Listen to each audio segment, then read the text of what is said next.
누굴 닮았냐고요? 엄마요. 아빠 닮았어요. 엄마 닮은 것 같아요. 엄마가 예쁘시거든요. 딱 반반씩 닮아서 콕 집어 말하기 어렵네요. 다행인지 모르겠지만 엄마 닮았어요. 전 두 분 다요. 이 사람은 아버님이고요. 사람들은 엄마 닮았다는데 전 아빠 닮은 것 같아요. 사람들이 아버지를 많이 닮았다고 하더라고요. 아무도 안 닮은 것 같은데 맞아. 입양됐나 둘다 봐. 안 닮았어. 어머니를 많이 닮았어요. 아주 똑똑하시죠. 코는 엄마 닮았어요. 보조개? 주근깨는 확실하죠. 곱슬머리. 코는 확실히 아버지 내가 어떻게 닮았어요. 알았지?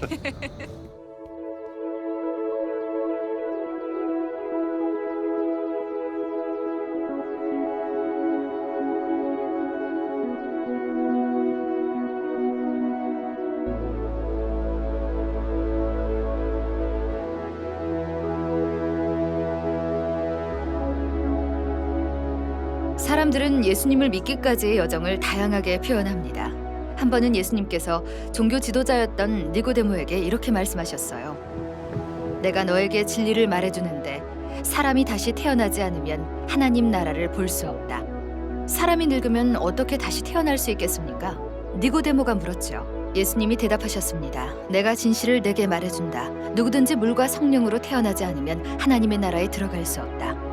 육체에서 난 것은 육체이고 성령으로 난 것은 영이다. 내가 내게 거듭나야 하겠다는 말을 놀랍게 여기지 말라. 바람이 임의로 불매 내가 그 소리는 들어도 어디로 와서 어디로 가는지 알지 못하나니 성령으로 난 사람도 다 그러하니라. 다시 태어난다는 표현은 이젠 진부해졌고 때로는 부정적 의미로도 사용되지만 이 표현을 처음으로 쓴 분은 바로 예수님이셨어요. 다시 태어남, 즉 거듭남이란 남녀가 만나 사랑을 통해 육체적 생명이 태어나듯이 하나님의 영과 사람의 영이 만날 때 새로운 영적 탄생이 일어나 새로운 영적인 삶이 시작되는 거라고 예수님은 말씀하시는 겁니다. 예수님은 성령님을 경험하는 것이 다시 태어나는 것과 같다고 하셨어요. 모든 것이 살아난다는 의미에서 새로운 탄생인 거죠. 성령님은 아무것도 바꾸지 않으시지만 동시에 모든 것을 바꾸십니다. 예수님이 말씀하시고 행하신 것에 아무것도 더하지 않으시지만 예수님의 모든 말씀과 하신 일을 오늘날에도 살아 숨쉬게 하십니다. 이것이 성령님의 본 모습인 거죠. 예수님의 일을 성취하고 실현하고 다시 나타내시는 분이세요. 성령님은 관계이자 인격이십니다. 하나님 아버지와 아들 사이에 흐르는 인격적 사랑이죠. 만약 인간의 사랑이 두 사람의 삶을 바꿀 수 있다면 사랑의 인격으로 오신 성령님을 받아들이고 환영할 때 그분이 어떤 일을 하실지 상상해 보세요. 성령님을 경험하는 것만큼 삶에서 보람된 경험은 없습니다. 평생 수많은 중독에 시달렸어요. 술 마시고 온갖 종류의 담배에 마리화나에도 중독됐어요. 이런 걸 다 하는데도 삶에 뭔가가 빠져 있는 것 같았어요. 어느 날 제가 책을 좋아하는 걸 알고 삼촌이 책을 주셨죠. 표지에 예쁜 그림이 그려져 있는 새 책이었는데 좋아 보였죠. 그래서 삼촌에게 책이 너무 예쁘니까 한번 읽어볼게요 라고 했죠. 근데 읽다 보니까 이 책이 성경이더라고요. 온통 예수 그리스도와 그의 삶, 가르침에 대한 이야기들이었죠. 이건 전에 읽었던 책과는 전혀 달랐어요. 소설이나 추리소설과도 완전히 달랐죠. 이해할 수 없는 것 투성이지만 그래도 읽는 게 즐거웠어요. 그래서 삼촌한테 이 책을 어디서 구했냐고 물어봤는데 어떤 부부가 선물해줬다고 하더군요.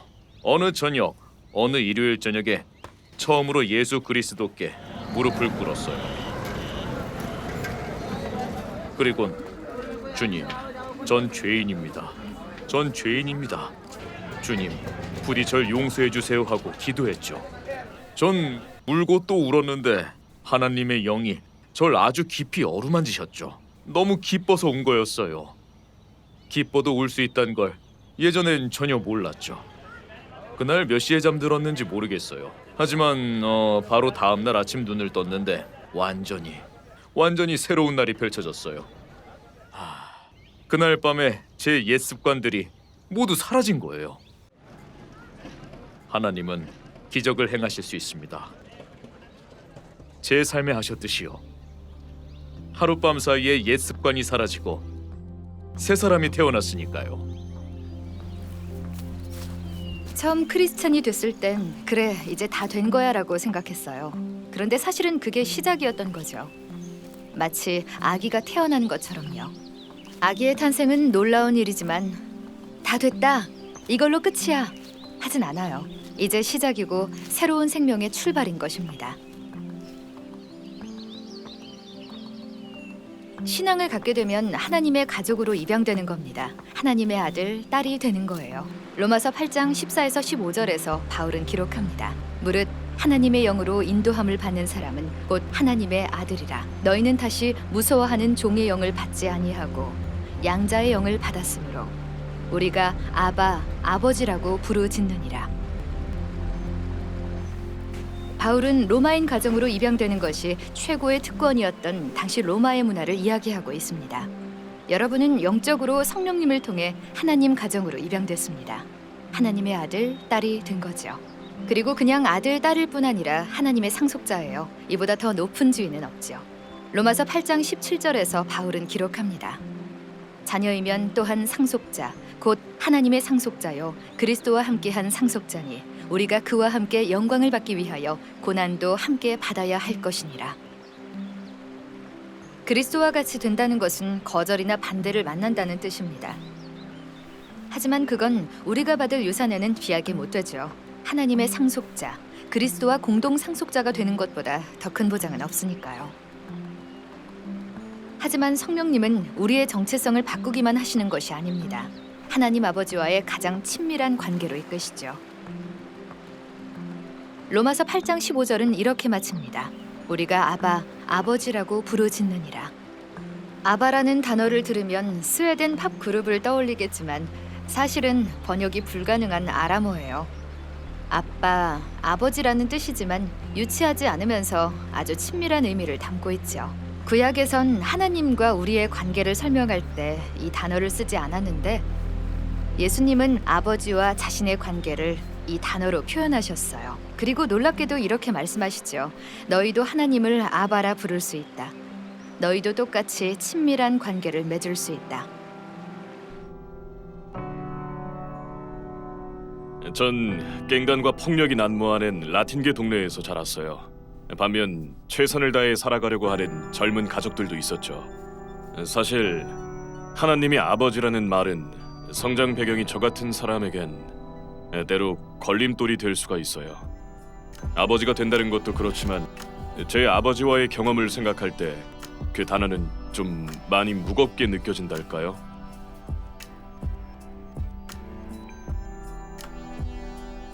하지만 여러 가지 의미 중에 제 개인적으로는 하나님이 내 아버지란 사실이 이기적이지만 확실히 자랑스러워요. 내가 이런 사람이야 라는 느낌이 들거든요. 아버지가 된다는 건 가족을 의미하고 가족은 내가 속한 곳이잖아요. 그걸로 끝인 거죠.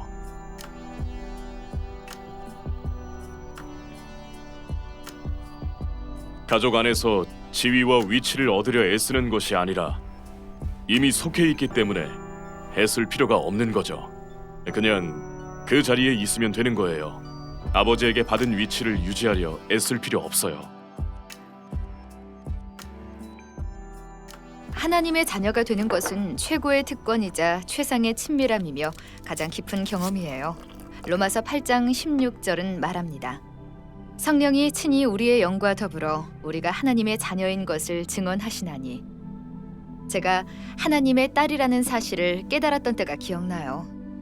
제 정체성을 찾으려고 고민하고 애쓰던 때가 있었는데 하나님이 아버지로서 나를 향한 사랑을 보이신다고 느꼈을 때 그 순간 그분의 딸로서 제가 정말 누구인지를 깨닫게 됐죠. 번뜩 깨달음이 왔던 건 아니에요. 아, 내가 누군지, 내 자리가 어딘지 알겠다였죠.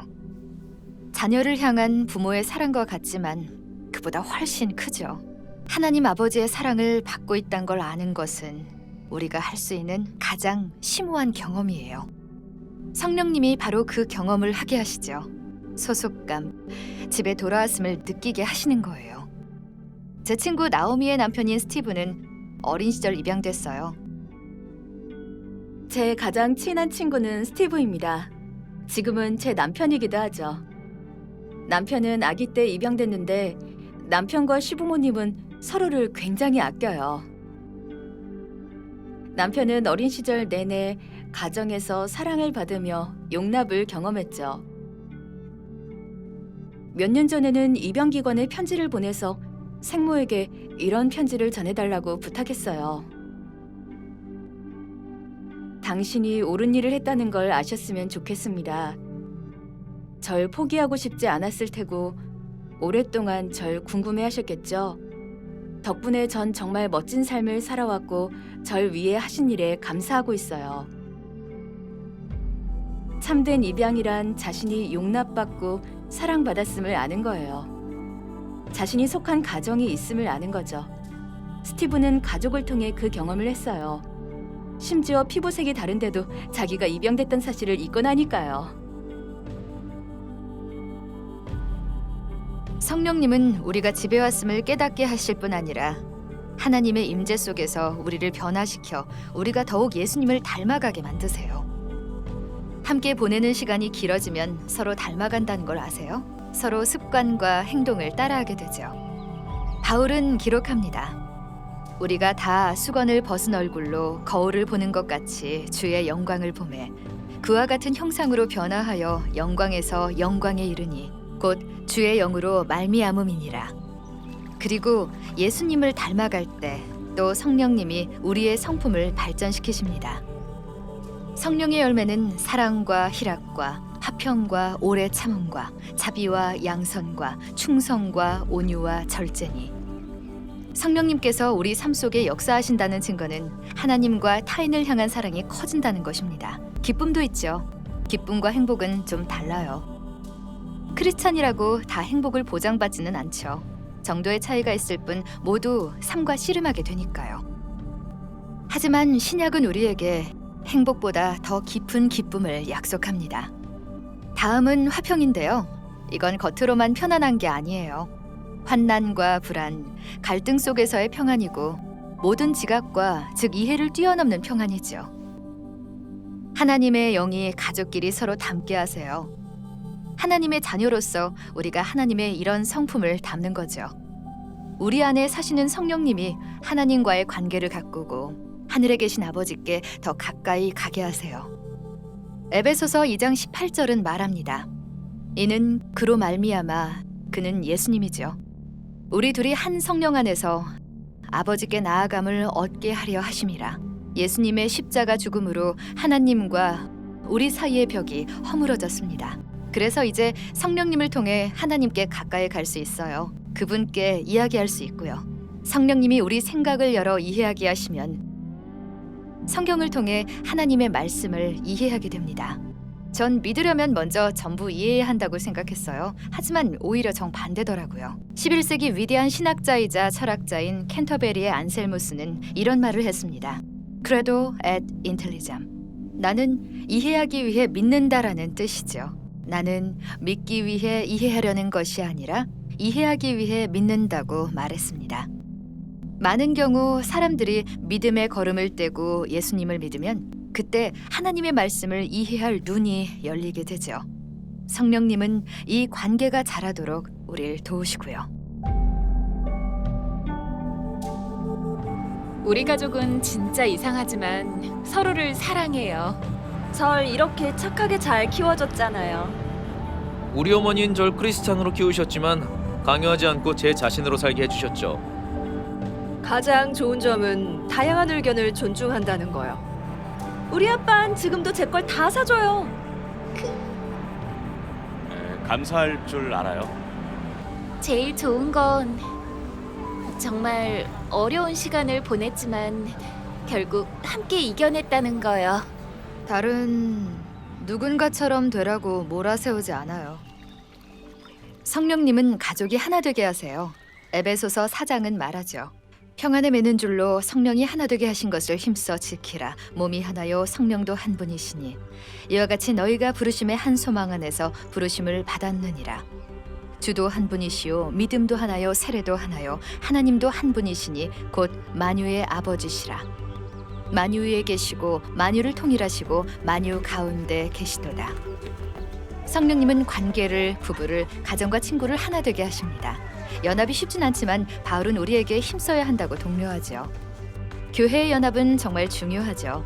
가톨릭과 개신교, 정교회와 오순절 등 전 세계 교회가 함께하는 것도 중요하고요. 우리를 하나로 묶는 것이 우리를 나누는 것보다 큽니다. 교회의 각 지체가 한데 모일 때 놀라운 모습이 나타나죠.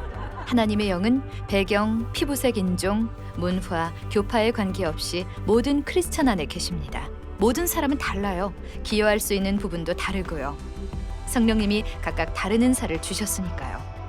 고린도전서 12장 4절부터 11절까지 바울은 기록합니다. 은사는 여러 가지나 성령은 같고 직분은 여러 가지나 주는 같으며 또 사역은 여러 가지나 모든 것을 모든 사람 가운데서 이루시는 하나님은 같으니 각 사람에게 성령을 나타내심은 유익하게 하려 하심이라. 어떤 사람에게는 성령으로 말미암아 지혜의 말씀을, 어떤 사람에게는 같은 성령을 따라 지식의 말씀을, 다른 사람에게는 같은 성령으로 믿음을, 어떤 사람에게는 한 성령으로 병 고치는 은사를, 어떤 사람에게는 능력 행함을, 어떤 사람에게는 예언함을, 어떤 사람에게는 영들 분별함을, 다른 사람에게는 각종 방언 말함을, 어떤 사람에게는 방언들 통역함을 주시나니 이 모든 일은 같은 한 성령이 행하사 그의 뜻대로 각 사람에게 나누어 주시는 것이니라. 16살 때 교회에 갔더니 앞에서 어떤 사람이 사람들의 성령 충만을 받고 삶이 변화되기를 위해 기도하고 있었죠. 그런데 지금 생각해보면 이상해 보이지만 한 여자분이 제가 언론계의 빛이 될 거란 감동을 받으셨다는 거예요. 그리고 절 위해 기도해 주셨는데 바로 그 순간 물리적으로 성령님을 경험했어요. 손이 떨리고 강한 에너지가 몸을 관통하는 강렬한 느낌이 들었어요. 열기와 한기가 동시에 느껴졌고 차가운 열기가 손에서 나오면서 하나님의 영이 저를 향해 쏟아져 내리는 것 같았죠. 그분에게 들은 말을 확인시켜 주는 것 같았어요. 하나님께서 나와 함께 하실 일에 신이 나면서 정말 절 향한 하나님의 계획이 있다는 걸 깨달았죠. 지난 16년을 돌이켜보면 전 정말 언론계에서 일을 했고 하나님의 약속이 제 삶에서 어떻게 이루어졌는지를 보게 됐죠. 성령님은 모든 크리스찬들 안에 계시고 모두에게 선물을 주세요. 공동체란 의미는 모두가 받은 은사를 사용하는 거예요. 우리 모두가 말이죠. 우리가 받은 선물을 사용할 때 교회가 살아납니다. 성령님이 능력을 주시거든요. 예수님이 말씀하셨죠. 오직 성령이 너희에게 임하시면 너희가 내 증인이 되리라. 우리의 경험을 다른 이에게 전할 때 교회가 성장해요. 솔직히 알파 성령의 날에 가기 싫었어요. 예, 막판에 빠지려고 했죠. 가겠다고 하니까 리더가 제가 곧 헌신을 하거나 변화될 것처럼 좋아했지만 솔직히 전 제가 변화될 준비가 됐는지도 자신이 없었죠. 네, 가게 돼서 신났어요. 알파 리더가 성령의 날에 가세요 하길래 전 못 갈 거라고 했죠. 제가 하나님과 그런 식으로 교감할 수 있는 사람인지 확신이 없었어요. 알파 성령의 날에 가기 전에 이렇게 말했죠. 무슨 일이 일어날진 모르겠지만 어쨌든 제가 크리스찬이 되거나 돌아와서 예수님에 대해 이야기할 거란 기대는 마세요. 그런데 밤에서 낮이 된 것 같았어요. 성령의 날에 간 사람과 돌아온 사람이 완전히 다른 사람인 것처럼요. 마냥 행복해서 웃음이 났어요. 기쁨이 생긴 거예요. 가장 먼저 엄마한테 얘기했죠. 생각을 해봐야 하는데 아마 모두에게 말했을걸요? 엄마, 나 지금 끝나서 집에 가는데 성경책 한 권만 사주실래요? 직장 동료였을 거예요. 주말 잘 보냈냐고 묻길래 알파 성령의 날에 다녀왔다고 했죠. 당시 치료센터에 다니고 있었는데 치료센터에 다시 가서 만나는 사람마다 제가 뭘 받는지 얘기해줬어요. 온 가족이 절 보자마자 와, 대체 너한테 무슨 일이 있었던 거야? 하는 거예요. 다음날 출근했더니 직장 동료도 묻더라고요. 주말에 대체 무슨 일이 있었던 거예요? 그래서 그분에게 알파 코스를 설명하고 초대했죠. 정말 좋았어요. 많은 사람들이 변화를 알아봤어요. 전하고 싶고 더 담대히 나누고 싶어요. 하나님의 영은 창세기 1장 성경의 시작부터 계셨습니다. 그리고 성경의 마지막인 계시록 22장 17절까지 계시죠. 성령과 신부가 말씀하시기를 오라 하시는도다. 듣는 자도 오라 할 것이요 목마른 자도 올 것이요 또 원하는 자는 값없이 생명수를 받으라 하시더라. 이건 초대의 말씀이에요. 모두를 향한 초대죠. 성령과 신부가 말씀하시기를 오라 하시는도다.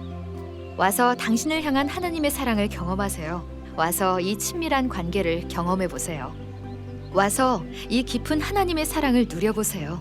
와서 아버지께 나아가는 길에 서세요. 기도하고 성경을 이해하도록 도우시는 성령님을 누리세요. 와서 예수님의 닮은 모습으로 변화받으세요. 와서 세계 교회와 하나 되세요. 와서 다른 이들에게 예수님을 전하고 싶은 소망을 주시는 성령님의 선물과 하나님의 능력을 경험하세요. 하나님은 우리 모두를 성령으로 채우길 원하세요. 우리가 값없이 생명수를 받길 바라시죠. 이건 여러분을 향한 약속이에요. 누군가는 이 약속을 원하기도 하고 또 누구는 자신이 뭘 바라는지도 잘 모르죠. 그런 갈급함이 느껴지지 않는다면 하나님께 와서 구하세요. 왜냐하면 하나님은 우리가 선 자리에서 우리를 만나주시며 갈증을 느끼고 구할 때 값없이 생명수를 주시기 때문입니다.